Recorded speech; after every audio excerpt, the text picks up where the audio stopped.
And welcome to another episode of Rap in Order. I'm First Class Reg, I'm Torian B. and today we're gonna be getting into Money Making Mitch, which is an album from Puff Daddy and the Family. Now, Puff is always very particular about how he uses about his different names and how he uses them for his different projects, and that's no different here. And I think it kind of puts him in a different pocket when he takes on these albums. Like the inspiration from this is obviously very, very Harlem. It's one of my personal favorite Puff projects. And when you look back at his catalog, like he hasn't really even missed. Like, you got No Way Out, you got Forever, you got Press Play, Money Making Mitch, and what's the other one? Dirty Money. Dirty Money, yes. Last Train to Paris. Those are all very, very good albums. And I guess when we approached this project, it was my idea to do this project, but that was with like just in mind, like, damn, we never talk about this. But then thinking of that, I'm like, well, why don't we talk about this album? This album is a great album, but it came out in 2015, right?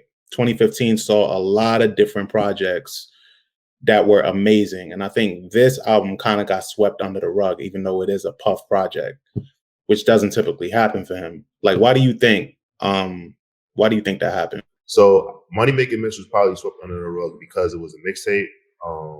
Puff was becoming looked at as older, so like the younger audience wasn't like running to like listen to a whole project from him because a lot of them probably weren't. A lot of rap fans probably that of the younger years, especially because this was big time internet time, right? So they weren't alive when No Way Out came out. So they didn't know how they didn't know how good his music was. A lot of people that were like, I guess the Tumblr kids or whatever you want to call it, right? Probably looked at him as Reserve My Sexy Puff, that was doing like the skincare commercials and shit like that and selling liquor and some rock and everything. So they weren't in the know to know that like his music is probably some of the best curated music that you'll hear. And like his bodies of work always tell a story. Yeah, right? That's a good right. Like his music always tells a story. Like the reason why he laid down the groundwork for American Gangster was because of the story that he was telling with the soul samples that he used for that project. I just think that, like you said, a lot of projects came out that year, and it just got like buried under it, right? So you have like all of these like different options of like artists to like come out and everything to go and like buy and like check out their music. And I just think that like people just wasn't with it. Like, do you remember when like something happened? Like, all right, so Future's on the song Money Making Mitch, right? Singing the hook. But like something happened where like Future was like shitting on Puff, like saying that nigga old, like fuck that nigga. Like that nigga's washed. And it was like a thing because like I think it was like one of like Future's like homeboys or like a girl like in the privacy of their vicinity like recorded it. So like people were like already like writing Puff off as not cool. Or like that sounds familiar. Was that around the time that the Shit remix came out? I think so. But it was just like weird, like because for us, like we think like Puff is like the coolest person on the planet, like but like it was becoming like known that like people weren't like running to like fuck with Puff or whatever like that, and it's like Puff didn't like put out an artist in like years. I mean, well, he has Janelle Monáe, hello, but a lot of people just didn't like in the hip hop realm, like he wasn't like cool. He wasn't Metro Boomin. He wasn't QC. So like a lot of people was like shitting on him. So I just think that like real like people that knew about Puff listened to this album and this mixtape at the time. Now it's out, but it was a mixtape, and like really bought into it. And then like Puff was like really like pushing No Way Out Part 2, and this was the prequel to it. And then also I remember a lot of people were turned off because it was like, all right, is Money Making Mitch is based off a character from a movie, based off a real life person that saying like lost his life in a certain kind of way that people weren't happy about in Harlem. So he got a lot of backlash for that too, because it was just like, yo, like you doing this and like knowing like how your father died, like why would you want to like what I'm saying, like portray it? So like people were pissed off with him about that as well. So yeah, That was pretty interesting, like to hear those arguments and hear people say that shit. Yeah, I guess that's warranted too. But then, like, just from listening to Puff over the years, I feel like he dives in the project. Like he grabs some inspiration and he just runs with it. Like he hasn't mentioned this shit since it dropped. Like he runs with it and then he's done with it. Like that's just how he carries on with like creativity and like how he does his thing. But what I liked about it was that it was kind of he's really good at getting people together that you wouldn't typically put on the song together. Like he's always been good at that, and really making it work and reuniting people. Like I think I was saying like he has a track on here with Kim and Styles, and then like the newcomer at the time was King Los, and then he just organically put Kiss, Styles, Pusha on a song, and it works so beautifully. And then you get like new R&B singers at the time, Seven Streeter. Uh, you had Ty Dolla Sign on here. Like he really, really is good at that. Like orchestrating what he knows would work for a project. But we wanted to do something a little different for this episode, where we kind of just not necessarily break down every song or take it to trial as we normally do, but just kind of figure out how or why it got lost in the shuffle and kind of highlight the other albums that came out in that time to see whether or not it should have been highlighted along with those. So This is we the got mysterious case of money making Mitch. the mysterious. I like that. The mysterious case of money making Mitch. So that's what this is. I'm sure Torian's gonna put like some edit here to make us look all mysterious and shit. But we're gonna get into it. Without further ado, this is case 140, Money Making Mitch.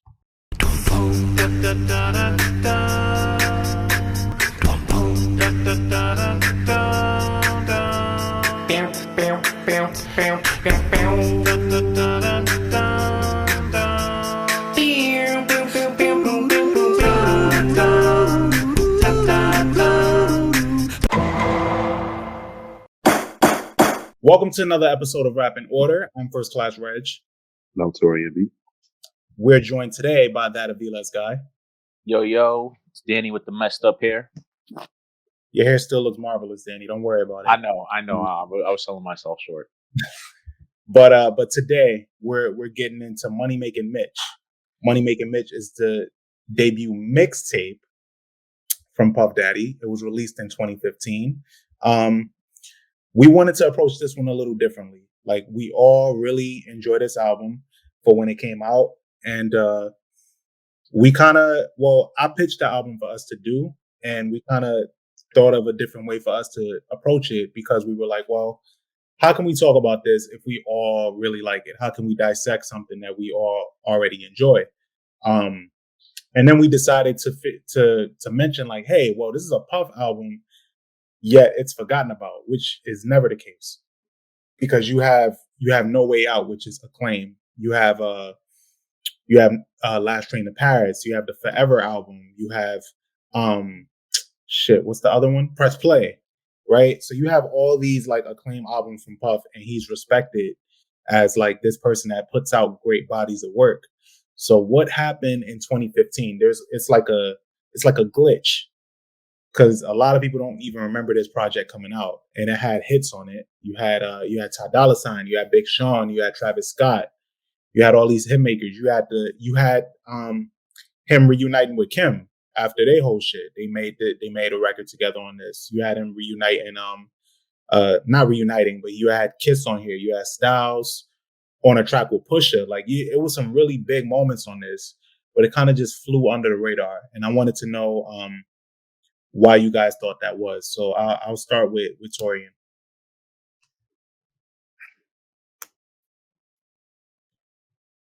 It's weird because Puff is still the coolest nigga in the room that he walks into, but he stopped being the coolest nigga in the music industry, if that makes sense. So, like, he thought, like, if he would have made a joint project with French Montana, or someone like that, I think it would have worked. But he just couldn't like find like that magic. Like he was working closely with King Los, and like him and King Los had like a really volatile relationship at this time. And I just think that the reason why this like fell on such deaf ears was because like Puff became like a mogul. So in music, he kind of like lost his luster. Like, like he had like a great run, right? Like, so the Dirty Money Last Train to Paris album was amazing, right? But he crossed over so far into pop music that like he became like a huge star, right? So internationally, like he's known and everything like that, and like people love him in different countries and shit. But he put out a mixtape. So if you're putting out this mixtape, a mixtape is technically supposed to be underground. And 2015 was around the time when streaming services started allowing mixtapes to be on the streaming services. And I think that for Puff, it was really hard to like battle. So many things were coming at him. And when I say that, I mean, all of the 2015 was a really good year of music. So much good music came out that year that this project was already presented like kind of like an underground prequel kind of project. And I think that's why this project didn't do that well. And it's kind of like if you know kind of thing. Like the other day on Twitter when I asked like, oh, like how many of y'all like Money Making Mitch? No one had a bad word to say about it. Some people had a bad things to say about the Forever album, but nobody had a thing to say about Triple M. Like everybody loved Triple M. Everybody felt like Triple M was like, one of his better projects. Somebody even told me that's the second best project he's ever put out besides No Way Out. Mm. I don't know about that, but that goes to show you the high regard that is held in, and it just doesn't. I think actually this album slipping under the radar, it probably adds to another reason why so many people love it. It's so low key, and I feel like the people that do know about it just hold it close, and they feel like it's like a prize thing that they just hold for themselves. But Danny, how do you feel about how this album has aged, or how it's regarded? Why do you think it's forgotten about? I think there's several reasons. Uh, I think the first reason is it doesn't match the sound that was going on at the time. I think this was the year we were very future heavy after his, magnificent run from Beast Mode, 56 Nights. What was the third one? Uh, And then into Dirty Sprite 2. I think people didn't understand Diddy at this point in time in his career making a mixtape. Especially because this was around the same time that mixtapes had already, like people are considering it an album. So when you go around calling something a mixtape, it was peculiar. People weren't, I don't think we're into it. When you look up the album, this is something I found very interesting. On iTunes, you can't enter Puff Daddy, you can't enter Diddy to find the album. You have to enter the full Puff Daddy and the Family. The only thing that pops up if you look up Money Making Mitch is the song MMM with Future and what's the other gentleman on the song? Might be just Future. Future and was it King Los? Yeah, King Los. So that's the only thing that comes up when you look up Money Making Mitch at all. So I think it was harder to find than people realized. I think that it's such a great. It's Diddy's to me. It's Diddy's American Gangster, where he was out of sorts for a little bit. People didn't really appreciate the project prior to it till after. Like I feel like Last Train to Paris didn't really get the praise it deserved till later on, and people saw the transition in music in general, and then realized how ahead of its time it was. And I think he was still shaking off some of the sauce from he got from Forever. Um, so people weren't sure how to, and when I say that, I mean in the sense of I don't think people paid attention to Last Train to Paris at first because of what Forever did. And I think a lot of people that missed out on this album missed out on Last Train to Paris also. Um, I think this is just great. I think this is one of the best albums that's best written for Diddy. I think Diddy shows us a versatility that he has with his voice and tone that we haven't seen with him rapping before. It wasn't just the excited Diddy repeating bar. Like it felt like Diddy felt what he was saying more. I feel on this project than he had in a long time, and it did it, and it wasn't that wasn't singing or sing song. Um, yeah, I just think it just the tone of it is great. It just didn't fit the party heavy sound of music at the time that was overshadowing um, things with maybe less energy, but were just as good. Yeah, I think you brought up a point about him throwing people off with referencing this as a mixtape. But when you think back, that same year, you had "If You're Reading This Is Too Late," which is Drake's mixtape. What he called a mixtape. And you also brought up the point of 2015 being the time frame that a lot of the way we were. Let me see, what's the word I'm looking for? A lot of the ways that we were referring to albums and music, bodies of work was changing. So like there was a big confusion around that. But you had mixtapes that were coming out. I mean, Drake was just that guy in 2015, and he's been that guy ever since he came out, really. But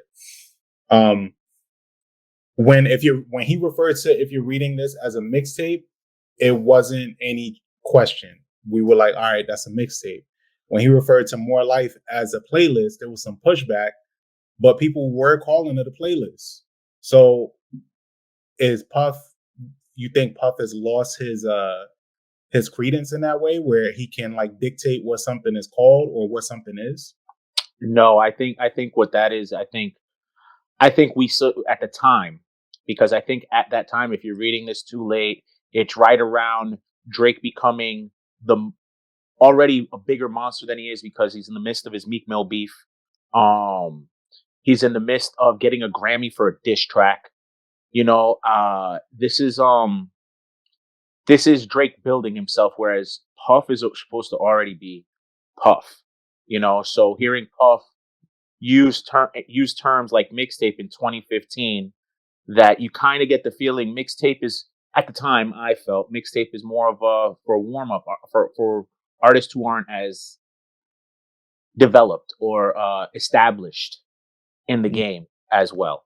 You don't. It's even when like Jay has that one mixtape, but look at where in his career that one mixtape was. You Yeah. know, it's just where the mixtape fell in Diddy's career. It kind of felt weird to hear Diddy use the term mixtape. Okay. Puff is too big of an artist to put out a mixtape. That's why it didn't work.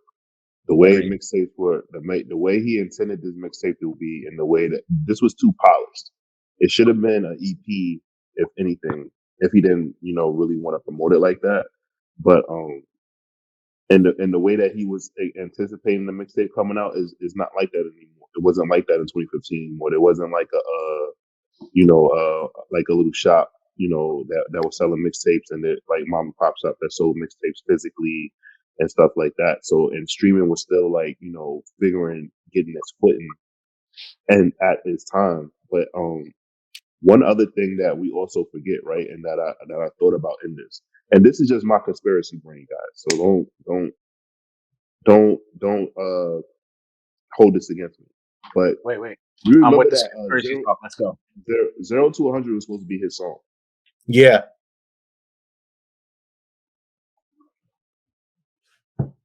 It was just 0 to 100. I thought there was another song that caused the little It was exchange.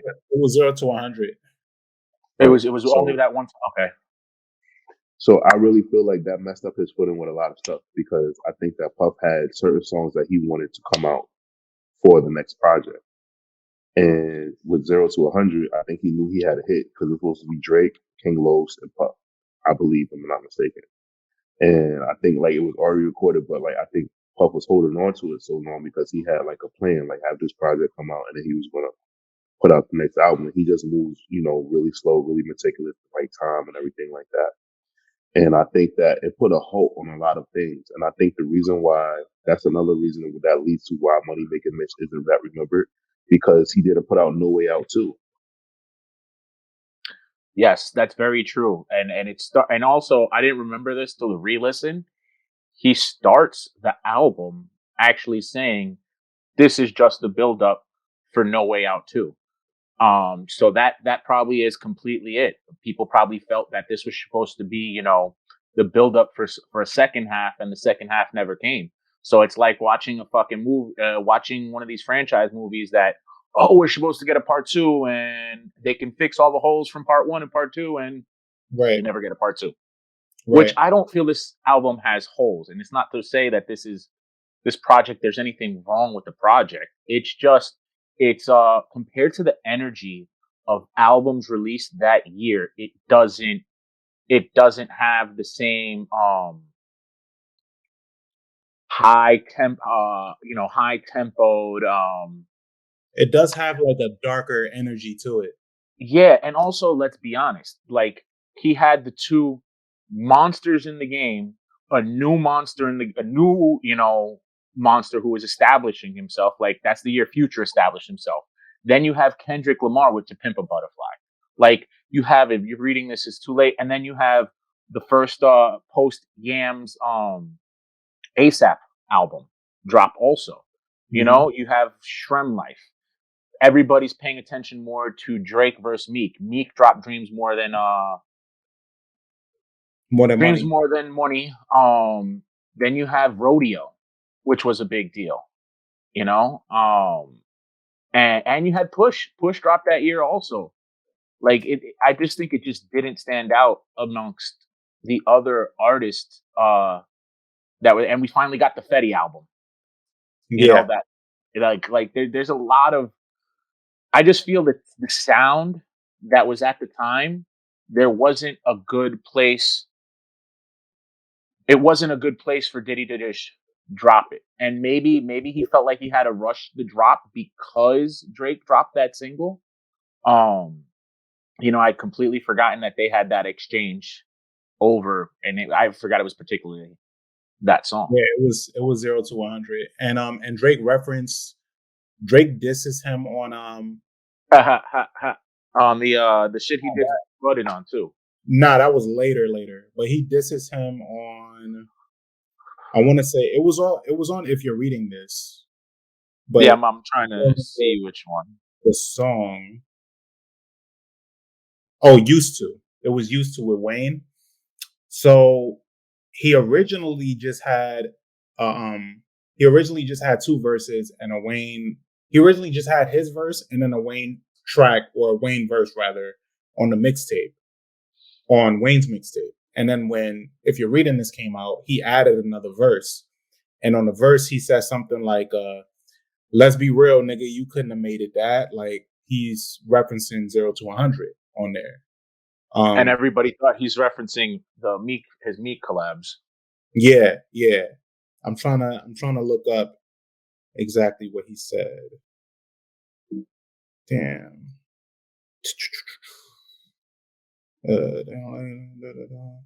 Never needed your acceptance. Shaq posting up real quick, man. Oh yeah, real quick, man. You couldn't have hated that. Let's be real, nigga. You couldn't have made it that. Like, and then did he slapped his ass? And dislocated his shoulder. Told him to relax. Told him to relax. All right. Drake's been in the gym and taking DR trips since. But we don't know all the facts of that. But that's what came out, that he allegedly put hands on him over that.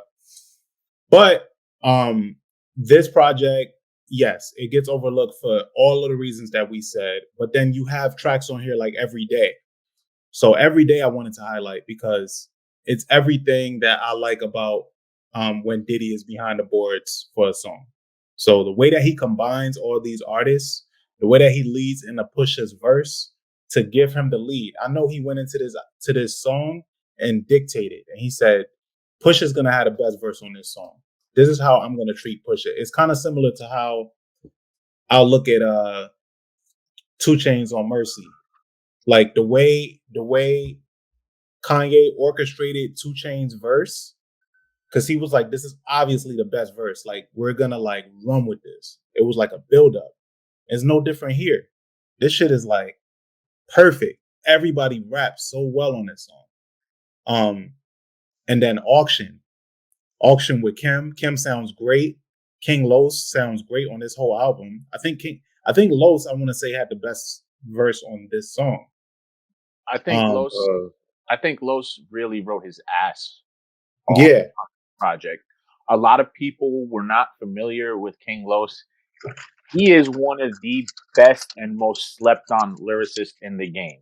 If you're a person who just listens to rap for just rap, yo, he's a man to go to. You'll get some great songs. Like one of my favorite songs from his Vintage Rolls Royce Interior. Like Mhm. you can really hear him finesse a fucking amazing beat. Like the problem is he'd rather rap his ass off instead of making music that can um get him on the playlist and get him onto more on the general casual listeners. You want to know Uh what's really interesting about rappers like that? Like, it's very hard for me to like always like believe that, right? Because when you have a rapper like, say, like a Mos Def or a Talib Kweli, who are absolutely about the bars, but they figure out a way. They might get on not top 40 radio, but they can get on some kind of radio programming. So sometimes I just think that certain artists, I'm not going to say they're not as talented or musically inclined, but like if you're good at like if your music sounds good enough or the instrumentation sounds good enough, then you should able to be on the radio. Because Most Def is like the most political nigga out there, and I just think that Most Def, like, not too many rappers can out rap Most Def, but he has figured out ways to get on the radio. oh, I think it's a No, yeah, different. Go ahead. I'm sorry. I'm sorry. My bad. No, I was just saying, like, I'm not saying that I don't think that King Los can't. I just think that he is not digging deep, and I'm pretty sure he has music in the crates with Puff.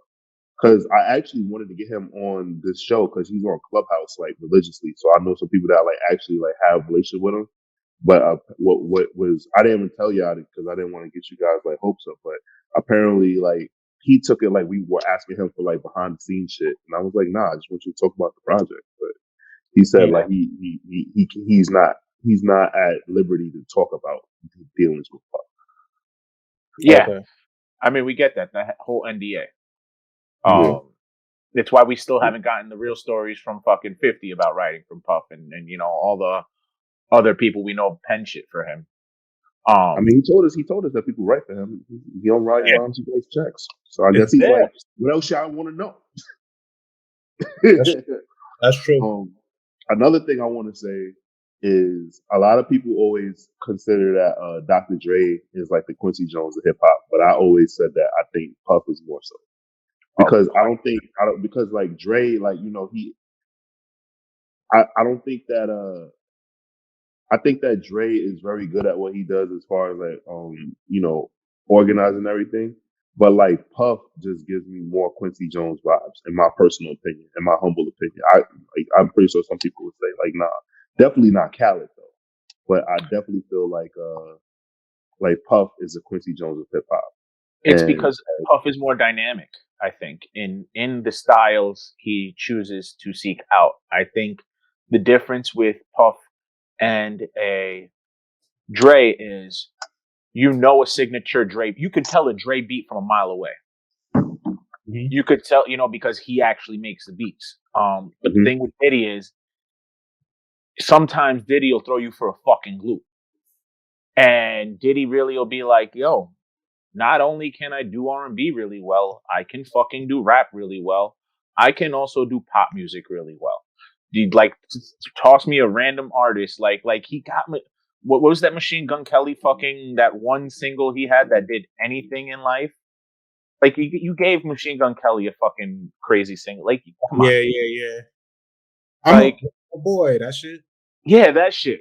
Like and that remix used to go nuts. The Meek Mhm. Mill part. I remember Yeah. that shit would be played when we were out and about. But I completely agree that if anybody, it'd be Diddy is the Quincy Jones of the Yeah. game right now. Across like all genres and everything like that, him being able to pretty much like produce anyone and then not seem, and when you hear his name, it not sound like, whoa, really? You did that? Like, it's like, you know what, that's Puff. Like, it's Yeah, always like expected, like, you know, like Quincy Jones produced for Frank Sinatra. I could absolutely see Puff producing for Taylor Swift and it still being a bop. Yeah, I can see that. I think Puff just I hope doesn't. not though. Yeah, I just I think Puff gets a lot of flack because he doesn't. He seems all over the place, and like creative, as a creative, I get it because creatives are like that. They go with what's like calling them in that moment, and then after they done with it, they just push it to the side. And I think Puff does that a lot, and unfortunately, I feel like he does that with talent too. I feel like he sees things through for projects, and then that's it. It's like, well, I just needed you for this project, and I just needed you for this vision. And he's very like this for whatever he's into, and then that's it, and it's on to the next. And I think he did that with this because this was kind of a way for him to get this out. Because when you even look at reviews of this, some people were calling it like an identity crisis. They were like, and I feel like he was just in his bag in this zone of like recording this. He knew what he wanted to make. He knew the vision he wanted for it is much more darker than a Puff album typically is. A Puff album is more glamorous than this, but yeah, I think that's like another reason why it got pushed to the side when you look Yeah, at people misinterpreted this album. It's a conceptual album. That's all it it. is. Yeah, It's a yeah, conceptual album, and like people was like, "Oh, he talking gun talk, he yeah. talking street shit," and it's like it's a conceptual album. Like the opening of the album, he explains like what he's doing, like, and basically he's rapping. Like if I were to think of anything, I would think of this as like a play, and like he's literally walking us through the album. But a conceptual album for some people, like they can't grasp that because some people don't understand that Kid Cudi's Man on the Moon is a conceptual album Yeah. slash biography. But yeah, I think like I what's even crazier is I feel like today this would be more accepted and championed probably if it were to drop today. Yeah. Um I think like I don't know, man. This is some of the best Diddy rapping you get, and not just because of the lyrics. Like the way Diddy sounds rapping on this is great on every song. The way he takes Big Sean's flow, I kind of like Diddy doing Big Sean's flow more than I like Big Sean doing it. Like, Puff, Puff is really good at taking lead from taking like advice as far as like recording music and getting in the booth and like executing it very well. Like yeah. really good at it. Yeah, he Like is. I would, Big Sean and Rick Ross are like two of like my like two like they are like two of my favorite people that write for him sometimes Yeah. over the years. and Ross Um, too. I think Ross raps for him, writes for Yeah, him. that's what I'm saying. Yeah, I said Ross and Big Sean. Oh, okay. Yeah, yeah. I like the whoever Ross. wrote whoever wrote for him on Wyland though, on Old Man Wyland with Jada and Styles though, did their thing too on that because I I fucking had to love be hearing Ken him. Los. I think so too. Yeah, I had to be Los. Like you know what's funny about Los though?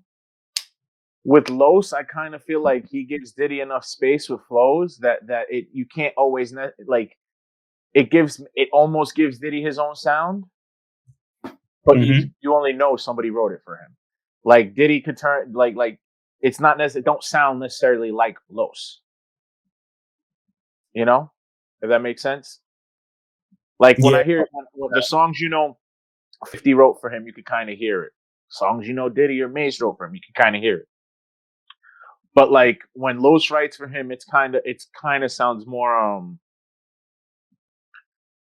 like a second style. It doesn't sound like Los. I don't know how else to say it. It doesn't sound like Los. well, I think that's mostly in part to the fact that generally the public doesn't know the personality of Los, and they don't know his flow as much as you know 50's flow, and as much Yeah. as you know Ross's flow, and Big Sean and the rest that write for him.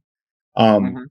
so that plays a big part of it. So I feel like that's why Los is so successful with writing for people behind the scenes, because it's like, yo, you know that this kid can rap, but you can't identify when somebody else is rapping and it sounds like Los or that Los wrote it. So Yeah. I think he plays that up because that's been working out for him. I don't know, like what are some highlights from this album for you? Because I wanna talk about that too. Like what's some songs on here that you really that like if you were to hand this album off to somebody and say, yo, you need to listen to this, or if you ain't got the time to listen to this whole album, it's 44 minutes, listen to these three. What would you pick? Um,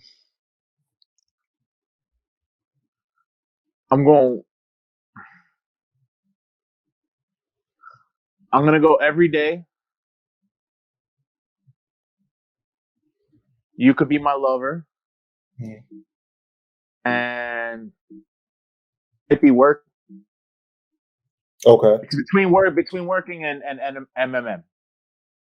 Okay. And what about you, T? Did you hear the question? Say it again for me. I'm sorry. I was helping somebody.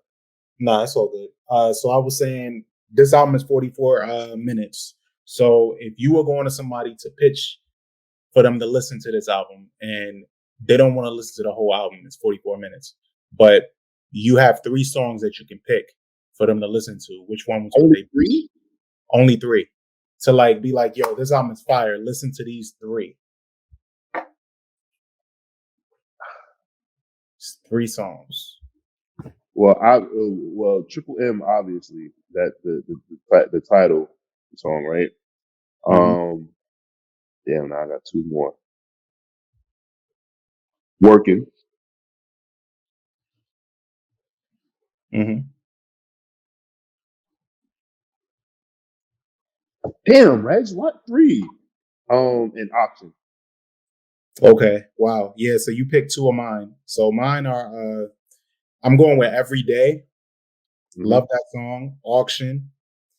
And I would have to go with You Could Be My Lover.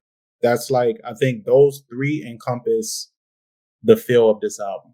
I mean, I want to lean toward Working because Working is like it has this darkness to it, kind of for me. Cause Detroit. Just say it. Just say it. Cause Detroit. Just say it. Nah, it has like not even that. It just has like this gritty feel to it, and that voice, everything. Like it's kind of just dope to me, and all the verses are dope. Even though I typically don't really like that many Travis features, but this works. So yeah, I'm gonna go with those three. I'm gonna go with those three. I think those three really tie this album together because Every Day is just amazing, and then the follow up that with Auction and Kim sounding as good as she sounds, and Styles and Los closing it out, like it's just perfection. What are some songs on here that you don't like? Because it's not a perfect album. What's are there three songs on here that you would take off? I take off probably that alpha male skit. Um, probably.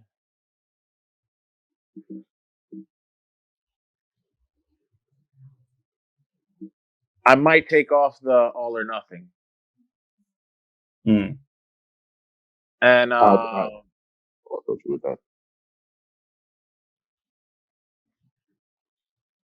that's it, Ali. Okay. Help Me, All or Nothing, Happily Ever After. Damn. Yeah, I don't need Help Me. Yeah, you're probably right on. Yeah, you're probably right on Help Me. It could have gone straight into From Harlem. Yeah, you're right. I don't need Help Me. I'm with you on Alpha Male. And hmm. I want to say, what's this other French one? Oh no, I like Money Ain't a Problem. Yeah. Mm, Yo, this project could have been 10 songs and just been straight. Like, I mean, it's 13, but it could have been 10 and could have been smooth. Yeah. it could have been 10.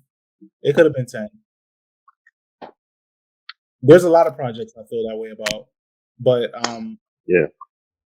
but yeah, that's what that is. I think overall, you know, I just want to say that it's just worth a revisit.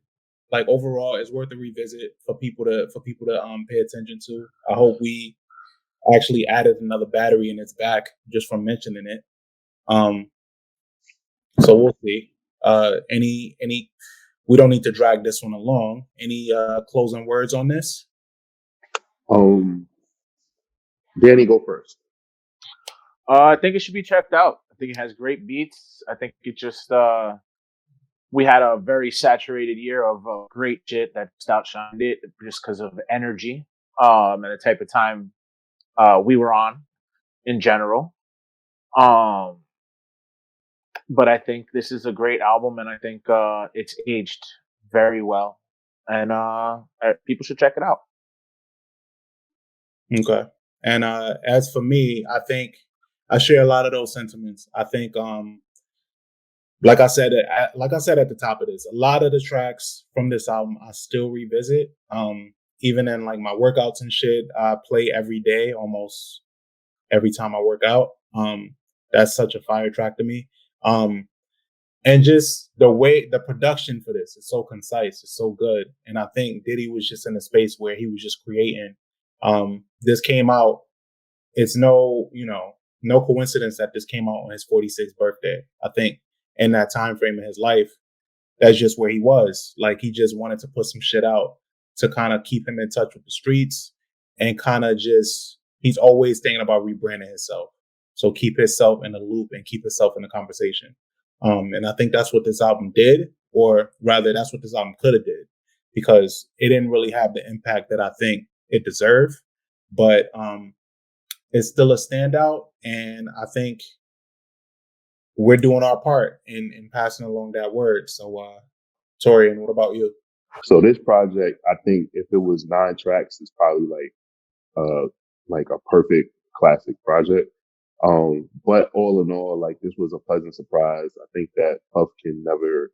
I don't think Puff can do any wrong. I've never heard something where I was like, "This is absolutely unbearable. This is trash. This man has lost it." I think Puff is like always has his finger on the pulse of what's going on. I'm always interested to hear the music that he's putting out, subject matters and concepts. Like I said, I just think that at this time, it just kind of got lost in the sauce, and like Puff kind of like kind of just everything that he had planned to do, just a monkey wrench got thrown in it by a new kid named Drake, and that just didn't align with stuff that he had going on. But I think that I think that Brother Love is getting his footing back, and we will see something in the future from this man, and I think we will all be happy. I think so too. We are in the era of Brother Love. I want to see what he puts out. We'll just wait and see. I know he got this as we speak. He got this single with French that's about to drop soon. So you heard the snippet, right? Yeah, that snippet sound kind of tough. So I'm waiting to hear what that's like. Danny, you about to say something? No, I was about to say that. Yeah. So, but yeah. So in closing, that's what we'll leave this at. We just want people to. We don't want y'all to sleep on some good shit that y'all missed out on because To Pimp a Butterfly came out, which was amazing, but it kind of swallowed up that year. So yeah, we'll leave it at that. I'm First Class Reg. I'm sorry, MB. We're out of here.